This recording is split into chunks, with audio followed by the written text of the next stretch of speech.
Malabar digital Onam ഓഫറുകൾ. ഈ ഓണത്തിന് നിങ്ങളുടെ സ്വപ്നങ്ങൾ യാഥാർത്ഥ്യമാക്കാൻ മലബാർ ഡിജിറ്റൽ ഇതാ ഒരു സുവർണാവസരവുമായി എത്തുന്നു. 0% പലിശയിൽ തവണ വ്യവസ്ഥയിലും ഗൃഹോപകരണങ്ങൾ നേടാം. ഈ ഓണത്തിന് നിങ്ങളുടെ വീടുകളിലേക്ക് സന്തോഷമെത്തിക്കൂ. ആകർഷകമായ ഓഫറുകൾക്കായി ഇന്ന് തന്നെ നിങ്ങളുടെ അടുത്തുള്ള മലബാർ ഡിജിറ്റൽ സന്ദർശിക്കൂ. മലബാർ ഓണം, സ്മാർട്ട് ഓണം. വേലൂരിൽ ജ്വല്ലറിയിൽ മോഷണം. 3 പവന്റെ താലിമാല മോഷ്ടിച്ച് ബൈക്കിൽ യുവാക്കൾ രക്ഷപ്പെട്ടു. CCTV ദൃശ്യത്തിന്റെ സഹായത്തോടെ എരുമപ്പെട്ടി പോലീസ് അന്വേഷണം ആരംഭിച്ചു. വേലൂരിൽ ബൈക്ക് യാത്രികർ താലിമാല കവർന്നു. ജ്വല്ലറി ഉടമ പുറകെ ഓടിയിട്ടും മോഷ്ടാക്കൾ രക്ഷപ്പെട്ടു. സിനിമാ രംഗങ്ങളെ ഓർമ്മിപ്പിക്കുന്ന മട്ടിൽ രാത്രി 8:30 വേലൂരിൽ ജ്വല്ലറിയിൽ മോഷണം. വേലൂർ പഞ്ചായത്ത് ഓഫീസിനു മുന്നിൽ പ്രവർത്തിക്കുന്ന ജോസൺസ് ഫാഷൻ ജ്വല്ലറിയിലാണ് സംഭവം.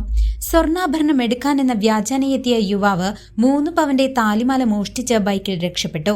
മാസ്ക് ധരിച്ചെത്തിയ മോഷ്ടാവ് ജ്വല്ലറി ഉടമയായ ഫ്രാൻസിയിൽ നിന്നും താലിമാല ആവശ്യപ്പെട്ടു. മാല ലഭിച്ചപ്പോൾ അത് കഴുത്തിലിട്ട് കടയിൽ നിന്നും ഇറങ്ങിയോടുകയായിരുന്നു. ഉടമ പിന്നാലെ ഓടിയെങ്കിലും തൊട്ടടുത്തായി നിർത്തിയിരുന്ന മറ്റൊരു ബൈക്കിൽ കയറി മോഷ്ടാക്കൾ രക്ഷപ്പെട്ടു. ബൈക്ക് ഓടിച്ചിരുന്നത് മോഷ്ടാവിന്റെ കൂട്ടാളിയാണെന്ന് സംശയിക്കുന്നു. മോഷണത്തിന്റെ CCTV ദൃശ്യങ്ങൾ ലഭിച്ചിട്ടുണ്ട്. സംഭവത്തിൽ എരുമപ്പെട്ടി പോലീസ് കേസെടുത്ത് അന്വേഷണം ആരംഭിച്ചു. News desk CCV.